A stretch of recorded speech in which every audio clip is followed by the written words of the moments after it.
Alpha Mizo Production YouTube channel and to le ngai thatu te chibai vekule November ni somni le pakhat sang ni somni pali ania Manipur thu thar kan ngai thau le dona hei pumin Bahadur Rai chuan kan unaw te tan tholo maron thoa kan lom hle maya ale tam tak mal som na lodong turin du sakna kan hlana jiri bam lam bo ruak kan threwa jiri bam hi tuna po kan unaw te le meitei in rina vel bora boruak len naberania wo indi lama khan Central Force lampangin in kana thlentam naber zairon lama operation ne antum nge luan tum ngot maya chu chu kan unaw zo fa ten an lo du to lo na samaya silai ten in lot khum rap rap maya in du chuan ron lut lang ro kan ram veng him tura om kan nia nangni himin ti boi tu mai mai an ni in local hi kan du to lo an lo tia tiang ang chuan an in nor buai lek leka mai ro chu sipai lampangin fin an chua kan ti don nge tes parnen an ron ri rup maya sipai lam hi an let le tari ni in an soya amun lama om kan biak na te po kan ngai thanga meitei lam hian buai khop maya an MLA te mani loka an in an suwa sam truma khan an thil nei an lo runa samaya sum fai te ba ka rang ka chak te pon lo ruk sak na sa a khang thil ti tu te la ka khan an MLA nu chuan FIR te thelu thiala zofa MLA te po na zokin nan cha chauve don ta ni in na langa hei hi thil lo mom tak ni in alang Manipur tribal MLA som te chuan December thla hian Delhi nurwal takanor hoi hot antuma Chief Minister N Biren Singh chu pai thla kan phuta an khotlang ta na administration ran siaman phut bokani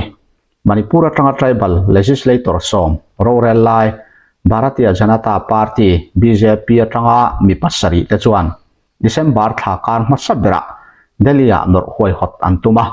Chief Minister N Biren Singh chu pai thla kan phuta an khotlang ta na administration ran siam an phut bok ti he thil kha chiang tu te chuan nimin khan an soyani nor hoi hot tura ruang man na siama hian tun ma a heng thil phu rang lo thlen tu MLA som te hi platform in anga anin mu khom masak der turania hemi chungchang kha chiang tu ten an soidanin national capital nor hoi hot tura thutluk na siam hi MLA som jinga pathum civil society organization CSO le suspension of operation ziak tu cookie group som hi panga IO te in mu khom na nei ania SOO in rem na chu churachan pura nei ani mimal takin Manipur Chief Minister pai thla ka tu ziale thil dang kan phut chungchang hi kan soi howa ziakin kan da bokani tun nai kar engemaw zat chunga thil thleng hian mi puile press te hna thu soi turin min nora jantar mantara nor hoi hot kan tum ta ani MLA than khat chu Delhi anom to a midang te chu aizola an kalanga chumi hnuwa infala kan kal thei lo awangin thona mangin Delhi an kalang ti in meeting atel MLA pakhat aming tar lan du lo chuan a soyani Manipur a hian thlasom pariat don lai tharum thona a thleng to a namin kara buaina hi are hlei thei lova tharum thona le phubalak na kal zelawang hian Central chuan sipai tamjok tirlutin Manipur munthan khata Armed Forces Special Power Act man ania mi jani somli velan thito ani member somruk omna Manipur Assembly a hian BJP atangin tribal MLA pasari le independent pathum manoma anjinga pani le pau hau kiple nemcha kipgen te hi Biren Singh cabinet minister anni poka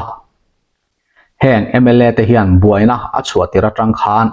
Assembly session nei zong zonga voi khatma tel theilovin an skip veka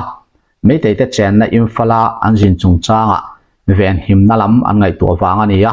tholeni khan Biren Singh an ki meeting aneya po antel lova Chief Minister chuan infala tribal MLA te chu an himna tur sarkari na tiam ti asoi chun somzel thunga ma se nam sang CSO te norna wangin state khopui tlo lo an thlang zokani su group rang IO te po meeting a hian antela Chief Minister hian an mani nena in ka hai thuthlung an siam to chu ti top aphut to awangin su pol te tan chuan an apoi mo hle renga ma se Delia nor hoi hot na hian an tel don lova MLA som te hian arwalin kan o kan chuang ti in meeting a tel mi pakhat chuan a soya ni tripartite chu agreement hi Central Manipur Sarkar le Kuki Firfiak Polsom ni panga Kuki National Organization KN watangin som pasari le United People Front UPF atel pariat te inkara indona ti top nan August sang ni pariat khan zia ania hemi nu hian Central hian kumtin pekhi pot sei thina ma se kumin kumtir lam khana topa Sarkar lai puya tangin siam thatemo ti tope mo chungchanga engma thu thar riat chian alani lo February thla khan Manipur Assembly chuan lungrual takin resolution an poma Sarkar lai pui hnena dan bo chiat na nia soin inrem na chu hli sak turin angen ani an nor hoi hotna hian tribal MLA te hian October ni som panga a state chunga meitei Kuki zo marle Naga community a legislator som panga le Delhi Sarkar lai pui ai o te in mu khom na chungchang chip chiar takin an soi chu arin hle ani nimina meeting nei chung hian MLA te chu thil zong zonga an din mun chiang taka soi chuak tur le thamasa a MHAIO te nena an meeting chungchang chip chiar taka soi turin riat tiran nia apoi mo ber chu MHA in biak na round dang nei le tura ako chuan an mi puite ma an din mun puang turin fui an ni bok ti in hemi chungchang soi tu hian a soi bok ani an MLA te dem an hlo hle maya boina chungchanga oka an nei lo ti ani thina amero chu hei tuna hetiang anga malak an tumta hi thilomom tak ni in na langa Delhi jantar mantara hian Manipur Chief Minister ban ani theinan tele rorel na khan an phut chungchang anaw chua pui hian chuti main omzia nei thuilu tuklo ma se MLA te ber antel to a he boina chungchang anaw chua to chuan Central Lampoin tunang mot chuan angai thain narin om to lova hei hi atakin thleng ngai se ra tha po chuang ngai se ti hi adu om hle ani Manipur Assembly a Kuki MLA som te chuan state a rorel lai BJP kai hruai tangrual pol pasari telin ral thuam ru bote lak let le ani theina turin AFSPA Armed Forces Special Power Act chu state pumpuya man an phuta Central chuan November ni som le pali khan Manipur Police Station area paruka Armed Forces Special Power Act AFSPA chu asiam thar le ani kha heng zinga hian tharum thona na satak tuar to jeri bampo atela Union Home Ministry chuan he thutluk na hi helai huna tharum thona thar aom le awanga thutluk na siamani thuwa soyani joint statement an siama Kuki MLA som te chuan November ni som pali sakni somni pali a thupe pangin Armed Forces Special Power Act khi Police Jurisdiction dang som pathuma ek po sei turin en non vat angai tak zetani antiani soitak ang khan meitei ho wan boy hle maya an MLA nu chuan an mani mi puitela ka FIR a theluta a kan sia tangin mani lok November ni som le pakhata CRPF kuta zofa mi som lai an martar ni khan meitei in engemozat hal ani baka mi pani thi in naw pang pathum le mei che pathum chu chin riat lovin an bo zui ani kha hei hian meitei mi pui ati thin rim hle a ma ni mi pui te po veng him zo lo le zong hu zo lo ti in infala mi pui thin rim pung khom chuan an minister pahni le MLA pathum te chen na in an suwa sama an chen na in te an ti chiat ba ka hal te po an halani kha khami tum khan meitei ho chuan an dan pa nga in ruk an lo ru le na samai alo nia Joy Kisan thang mei ben MLA chen na in an lu chil khan an sum le ro hlu an ru chuak na sat le a ama Joy Kisan hi a om lova a chung te tam lo kalpuin Delia a om an tia hei hi an mi puite laka hima du wanga a in soi thiam na nge phei chu hriat ani lowa voina anu puiten an bungrua an han en fel chu an thil bo hi an hre chuak ta a anu in voinia FIR hi thelut ngala mi puin an in an suwa samkhan rangkachak nuai za somngaman an ruk saka hei baka hian poisa fai nuai som chuang an ruk baka abial chung relief kema sem tur dal le tel le an mani man lai gas cylinder pasari an ruk sak boka AC an banga ompo ru kan tuma ma se an lak mai theilo awangin an bungrane man to zinga an lak theilo om chun ania thil dang chun ru fai vek ni an soi ani mấy tay mi puite hi dar kar ni chung vel an MLA le minister te na hian an tal vela hemi chung hian an bungruat hi an ru fai vek manani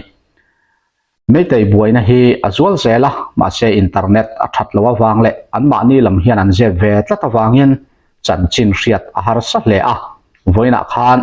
tidim motor santi airport bula motor zorna dor chu bullet bike ron tlan mi pahnih chuan an ron pawng ka le vak maya an kar zor lai pahnih chu an kap cheveka an dor dar thalang te po ake chevek kani biren sing du lo tu an punzel lain an soi fo to angin biren singa hian achipui aram mi puite ru suk thek hi khne maya bang turin han nor viau ma se bana la tum lo hle a birena chuan ku ki zo volunteer ho mei channel pang thlenga that du tu te hi tu ma damin kan chua lawang himin kan chua don lo sarkarin ma ala dona ni sari chung min lo ngak le ro u atile to a ama du lo em tu mei te polian ber ko komi chuan ni sari ngak turin thutluk na an siam vele to bokani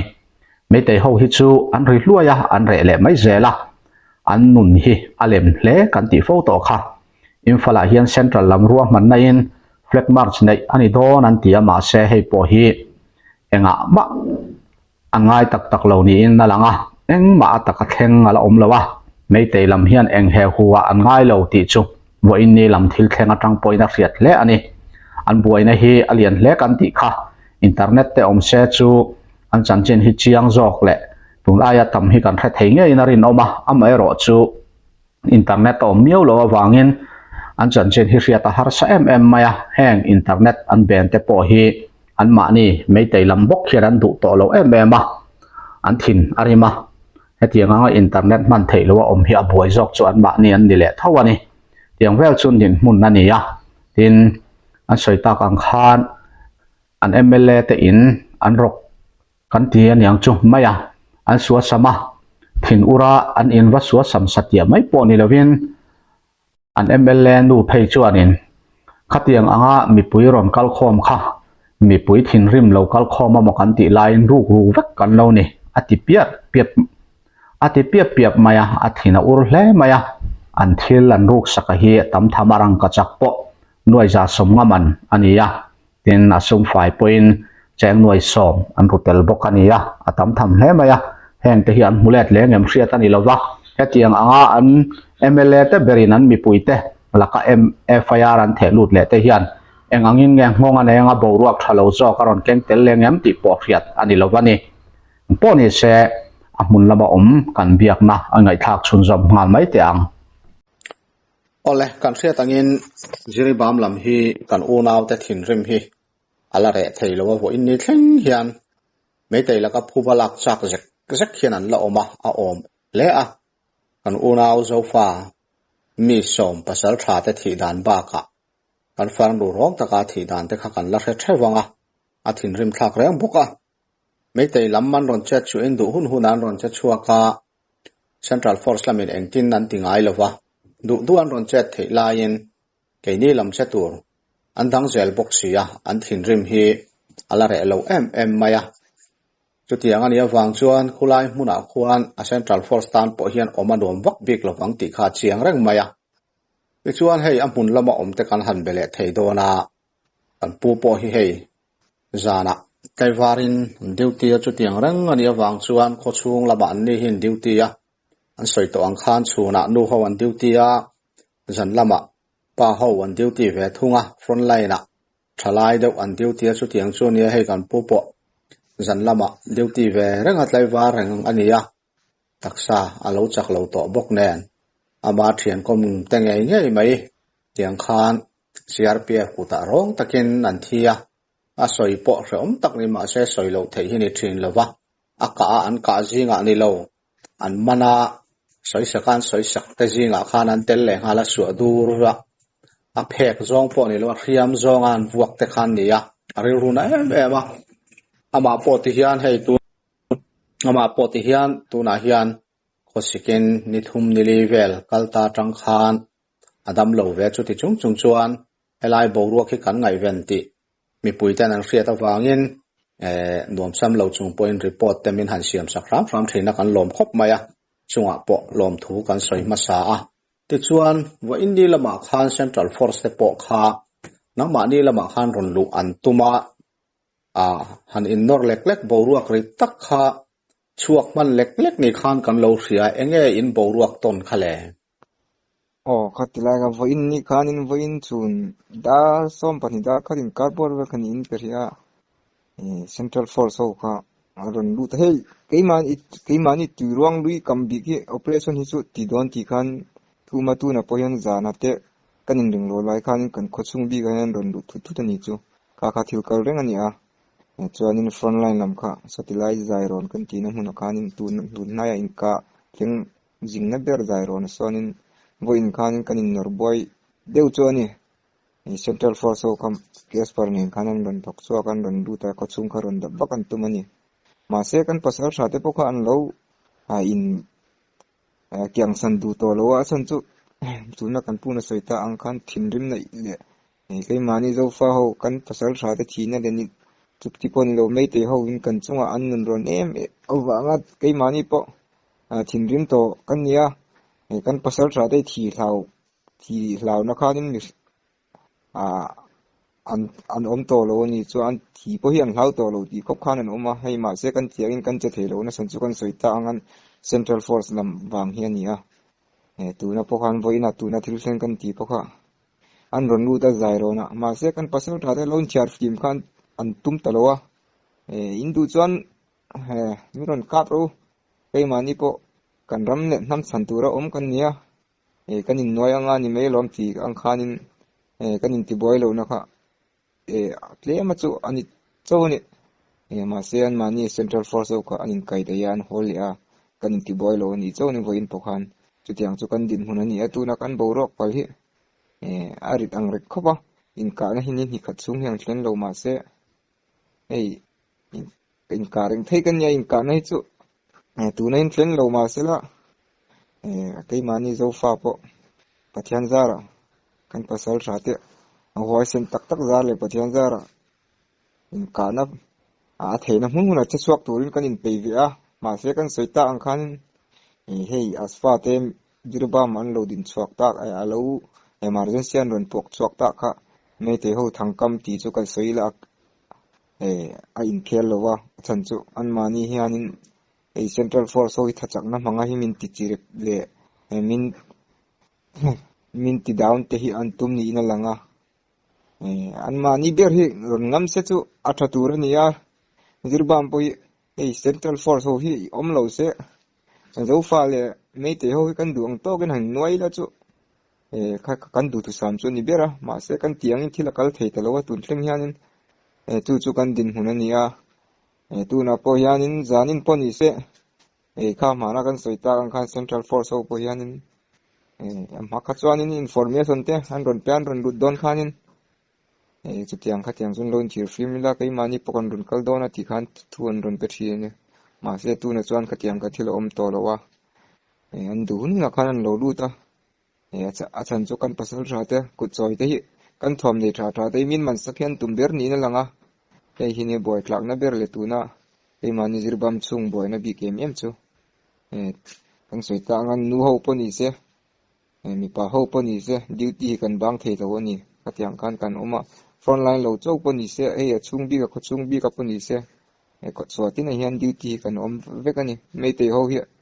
a chan chu kan soita ang kanin duty kan om na chan chu an mani hi CRPF ho hi an kara lon thajapin mi som ni khatte po an ho tu ten an thun hianga SP order te po in khatiang kan mi som ni khalek po kanin ring lo line kan ko chungan lo te chuanin ko chunga om jong khamin kan in ten halanga kan amirim po khamin an duang khan min thachimi theini chu khami veng thonan khan duty khoyap ma po hianin kanin da chu ani deu berani tu chu kan din hunani central force ho hi an noksak tila nok sak lo lai po ma sen nok sak na hi alian ber ni kai ma ni tan chuanin zirban bi ka zo fa te tan chuan Central Force kan tan athalam ai na tharam lo athalo lam ai hi kan tan chuan ani zo kan in om hi tu tiang chu ani kan din hun vel zirban bi ke voina khan khatiang tak khan lo nor let ta lo ula chuan ama ai khan an zuwa mang cheunga vo India te po khan in ven na nei chun ang kha chu an chu sak vek mayang chewa chu ani awang khanin a chan chu hanin thiar film san ila an man angam jok ngamani in ka tu le in ka thei tur khan huai jok khan lo tang lo ila chuanin kan thom no te poka min man sakha an thil tu mani amo chan chu kan tlan san tila mot saruma kan kal san te kha an mani sonan la don ni chu engengam thom no te kha kan kal san tak te kha mot saruma kan kal san in te kha an juk chekanga operation ti te hi te kan man ti khan an la don chu in thiar film man pokan ni lo ni chu vaina kan khosak dan tak khamo in thiar film to pon ina kan hnunglam an du jun min kap zui thei ni chu kami wang kan in ring lo lan ron thu to wang kan khatiang khan kan pi to mai ni ka sar tha te tan po kai mani tan po ti ngai na om lo in ka ni mai ti khan kan pasal tha te khan khatiang khan an lo dong let ni kha kha ti lo se chu kan thom no te po ka an man sak mai the ni ama te kha chuan khatia operation an ron nei don te khan eng tin bo khan in thina ma se tu na chuan surprise tak in eng ma thulik au tang chi po om lovin an ron ri thut to mai sia tun mai lo po hi an la ron kal le tho in ringam an ron kalang voin ni min voin khan wa an ron tam punna ni amo khatianga an ron ti punna information bo khatianga kha ron lut kha an ron lut renga nia tu na po hian khatiang ai khan ala tamang kan boy na hi I me te le chau boy ni lo in Central Force ho nen kan boy na hi a in mum chho tan don chau ang ni na lang a chan chu tok kho kha chuan kan in ke mani pok kan in ke dei bik chuang lo mo chan chu mi sim thin rim na khat kan ni to a thi lau na eng ma nei to lo kan pasal ra te pho kha tiang kha kan farnu te kan thian ra te kha tianga min that sak te kha ri roi han thi lo ni chu khamia wang khanin boy na hi a in mum chho don chau ina lang zirban bit hi chuan chu kam kalo hu ve dan la ka chui dan ani ani chu a Central Force ber kha tu na chuna ni na taka chuni sayang khan in ta na nok ber khan ni to a mei te shim ate kha chu an ma ni long chon ron thok chuak don in veng tu om lovin ron che don ni se in hlau mi alawa in chau zek to ni tu na po a se Central Force nen khatiang ang khan an tanga an ni lam du angin an ron chele thei tho thin bok sia alai taka khain tan chona boi thak ber mai ani ya ani le amei te shim hi an ron chet chua le thei in la ringem hitilai aring om tho karing achan chu aru ka tiet chok na thei hun khan la nei don ani chumo kan soi tang kan hei CRPF so big takin state thun hei na noya district superintendent police te order ka changan ni awang khanin kami chuti hun lai chuanin min kian ro kan ti don ti anga ka ti anga thilan ti high level an ho tu te nen an ti chuanin rom han na fel fight kan nei chuanin an ron chet lak theina po kha mei the ni chu cho om tu ranga ila kami awang kan film khur hi atalbo kan film khur hi ngai ta ni hei zirban big zo fa te tan hin mo kami awang ei manin kan hang ti don ila kanan kalak sdaivak lo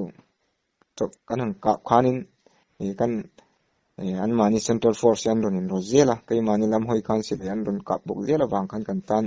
har sana lian tak atlenga ni so tilai mongbung le zai ron in kara me te le kai sposo Central Force lo se so an duang ang bang kar te siam thama sela tuna kan tan huna tang chuan kan duang kan do sok thei ni chu se kan tan bun na kan kap na tur ber kan tan fung na pu ber khanin Central Force on ta ni chu kan va etek na ding kan kongpui tilamo anwam mun mun khanin an te ka wang khanin kan tan harsani se tu na chan balwa chok don pani sek konga zim ta ni chu kan kal na kong kha khami awang kan solai po so tun ring hi chuan an la om chu ni a ma seng tin nge ing chen nge rei don chu ka relo em boy na hi kanin are lo ni chuan chu tilai po so an om thei bi karing lo mai te ho po son ing ti kamani chuan in an na rem ve thong tu chu kan pasal tha te pon soilok thei lo mai la tu chu kan thin nung hian a thilo mo ani chu ani chuan thil dang deuh han ti mai langin pu joel do ngel kha an la kha thawin arin oma man ni loka me te hovin rong tak main an soi sa anun na chan vele ta nia anu pui fanau te kha tu na hian relief ke ma an oma ni zan november ni som ni zana khan anu pui hian relief ke ma nau te a hringa nau te du om tak mai an hringa line up om khop mai an ni hi an pa an suna pa tel lovin ki hian fa nawan han hring ania an fa upa zok po no pangte la nia tiang ang chuan relief ke ma in pe zonin nan oma eng tin nge anin en kolang dam doi te tin nau te han en kol na tur nau puan kan ti ang chi te thil eng kim mai khama mo vek mai ania an khongai tha khop mai chu wangin ani po hi helai en tholo ma tangin enge mo za thi chu tran puina pek turin kan han ruwa mana zan in lama te amuna omte kan biak thei chuan kan in pe thei tura kan ngai kha kha kan han ta lang du a ti chuan enge ni pudo nge la ruang kha tuna hian eng tin nge a om tak zel le nimin zan kha chuan nimin zan khanin saklam tui tho phai lam chuan kalpuya mo arwang kha ma se vuina hun kha chuan mang lo nin mani pokha ka sha dana tu na yan tui tho phai mo ka khoilai mu nge me chuan anda akat ka rin dan chuan in mania kan pasal tha te som khat ruang te nen kan rolin vuidon an vui tur ka ngai amo a chan chu ing kim ti tur kha an ti fel zonga kha an ti fel zo hun kan program te thatakin an siama khatyang kan an vui tur ka ngai ka rin dan ani chu san chu kan pasal tha te pokha tu na hian postmortem result pokha an la mulo ni chu kan ho tu ten mo khamia wang kan vuidan hun tur kha roman na engma na sem an na siam lo wa khami mo ka khanin lam la dareng ani tu na hianin kha khania wang khan vuidan hun tur kha chu khitilam zepio in roman kha chu an siamin karing an chu alom om lu tu ka te chuan enge mo chan chen thar lam deuh te om le min lo sil vele don ya ole pu ne ole hey enge ni kan ho tu te na man lak sel dan te kan pu kan zo tanga hun thatak mai min pe chunga polom thu kan soya ti chuan enge vo in ni lamin bo ruak te thil thar deuh te hi khenga omem le thil thar chuan ni mai a ma se thil thar ti la jiribam kan mi thi chung chang postmortem report chung chang vel kha amita tun ma tanga hei turu chanpur lampang dig tangin dc lampang te scan cso lampang kan try to student body lampang te ma ten demand an nei ta voin chu dg ron kala an chu ho in ka sia tun ma atanga crp lampanga thil kan ti ho zong te thil bung ko thil kan pek lok te ma yang ba ka an soi ho nin ka sia tu chu an lak chua na tu ve lai chuan an lak cho ka ring to a an bazar thei don to angin an soya mo ti chuan postmortem tung chang kha chu an mani ku ta om chi ani lo dan kha astoya thei top chuan tran kalo la vianga pressure kalo pianga ti kha chu soya mo ani chuanin enge ni be sei om min ti em be sei om ti la hei a le la ma chuan a department lampanga a lian lampang ten thei top kan chuanga a thei dan tur kong kan lo da pang ti khanita pa ten ma ni thu khani chi a lo ta mo se high level atanga pressure an pe khachuan omjine the chu thilom the chu ni ta kenin kan va soi mai ai khan an mani sia pilampang department lampang alian hawin government a thilan han an va soi khachu an ngai poimo lo the thil kha om the ta mo san chu tu na hian keni area sim chuan engma kan peto lo ta mo an ni pon har san tia phuzak pon zak ve adik taka chuan atianga thil ti kha an du lawa tu na hian voina an thu tho na tu ve lai chuan chiang deuhin an ron ti chuak mai the an ron puang mai the a voin chuan an puan man ka ring lawa na tu ve la chuan kim chang zo kin an ron puang the tur ka ngai mo na be se turin da photai la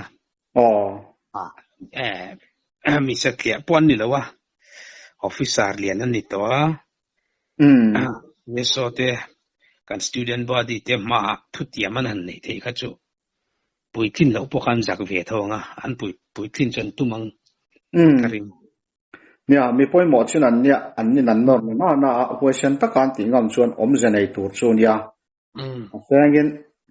an thu soi angin an chengem ti ber mai kha ni ta ber mai ter an soi na lampang te khan an lo ngai poi mo ngem ti vel khzo khanita Master President pek sim kha chuan thil kha chu adik tura ngai photai la mo tran kan lo la ve ang ti khanita nin tiam na kha chu kan the te lama kan thu thar bera ni mai ang chu boi ve na mo te chuan kan mar tar te ruang kha chu tu na khan nang ma ni nin la kol tar ngot mai an ya thero chu in thu kha chu lang ai renga ngai renga post mortem result a paper bera kha in mu ma kha chuan anti kong ma phum bo kha in tum lo kha ni ta kha chu in thil nor kha chu lang ai reng ta ani chuan khami chung changa khanin engting nge ni ruam man na te hi siam ani hrim to em an ni kha in be sei te kharon thleng ta se paper te kha in kuta thlengin result te khan te ve theita ula avoi dan tur chung changa hian enge ruam man na te siam sa in nei to em le ruam man na hi an siam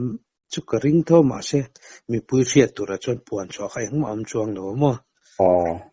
san chu kan dit mun tur kha soi lan soi the ri ani lo wang khan eng generate nge ani don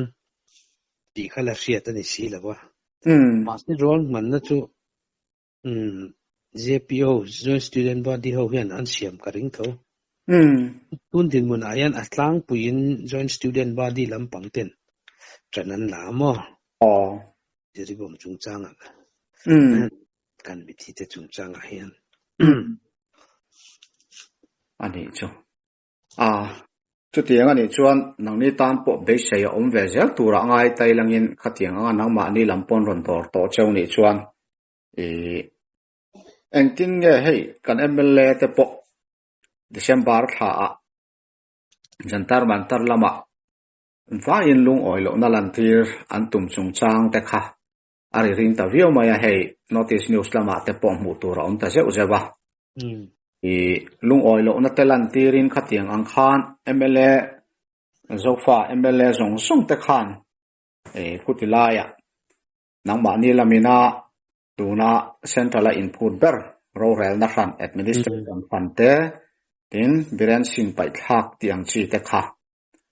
MLA som te meu nang ma ni lam atlang mi te lampang MLA som meu kha han au chuak ta se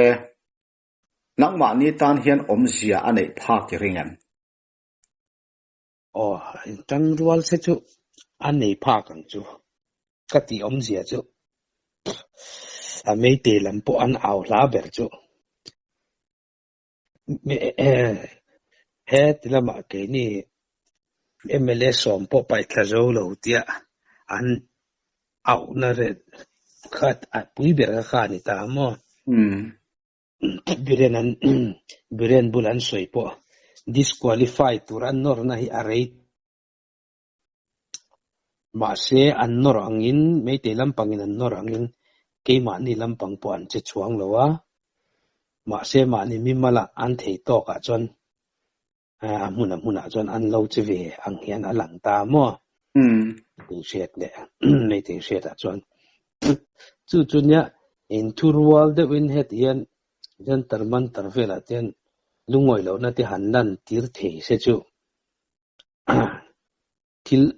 chu enge mo chu enge an tinge kan tiang bo ruak chu ani ve thawang karing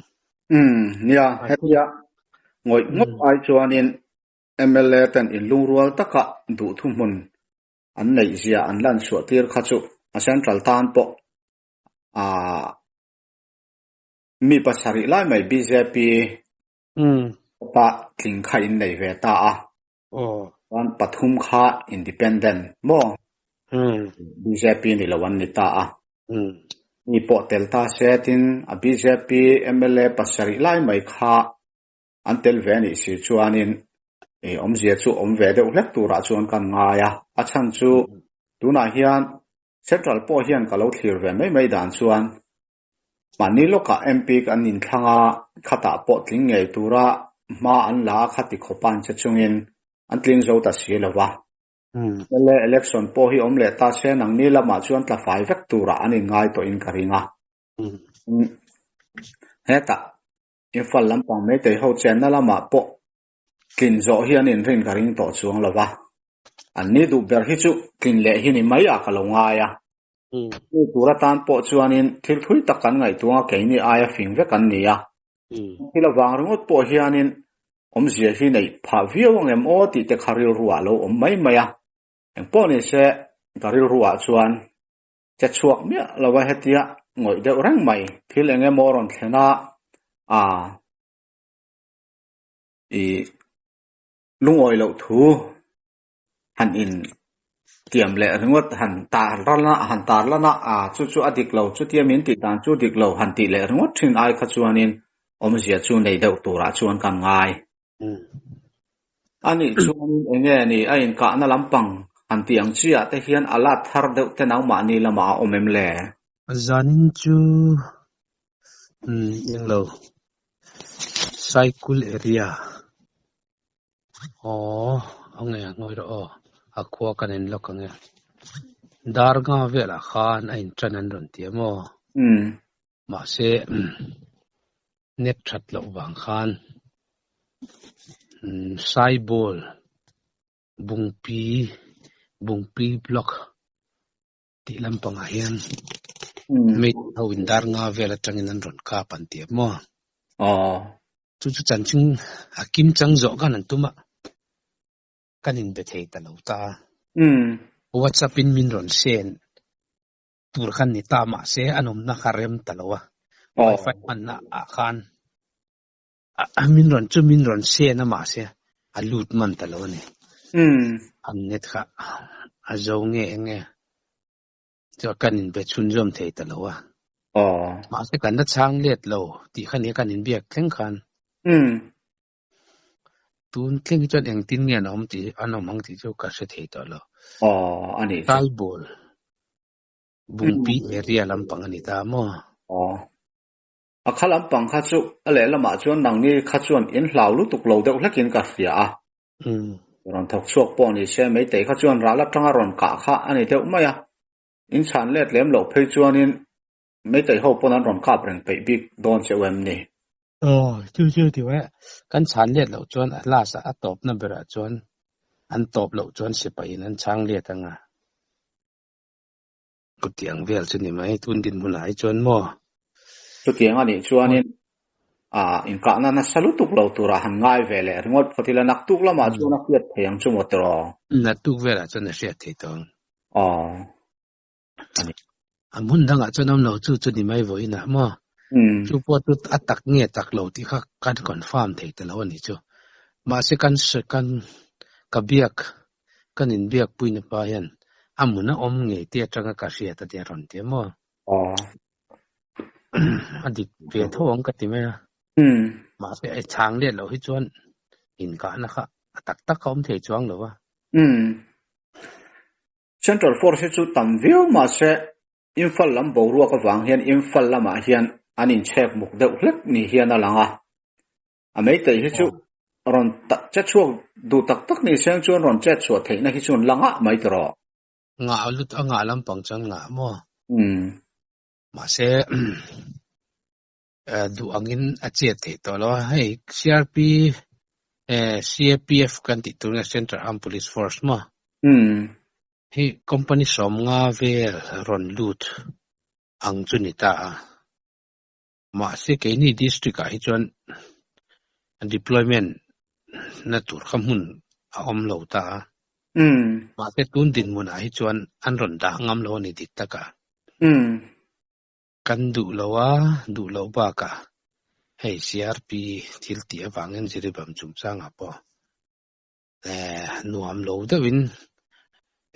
she om dawin an khosa ni tun din mun a po mo a trend te chu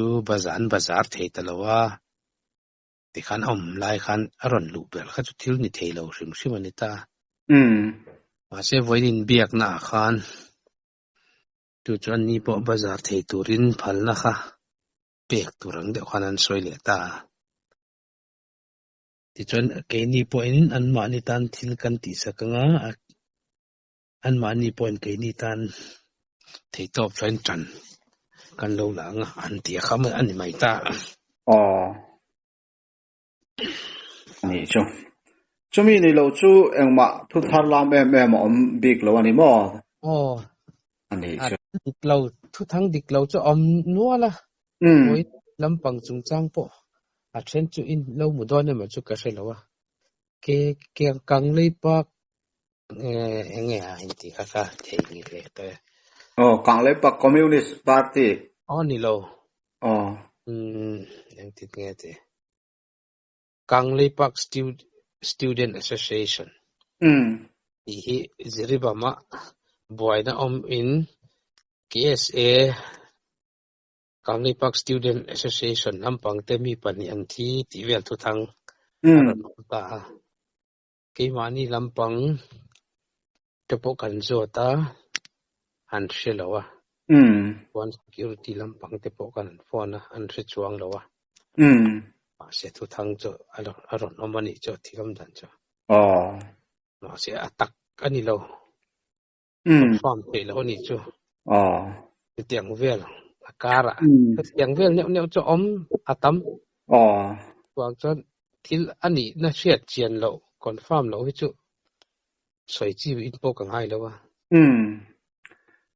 nya internet a om se lo wa thil hriat a hat ta khop maya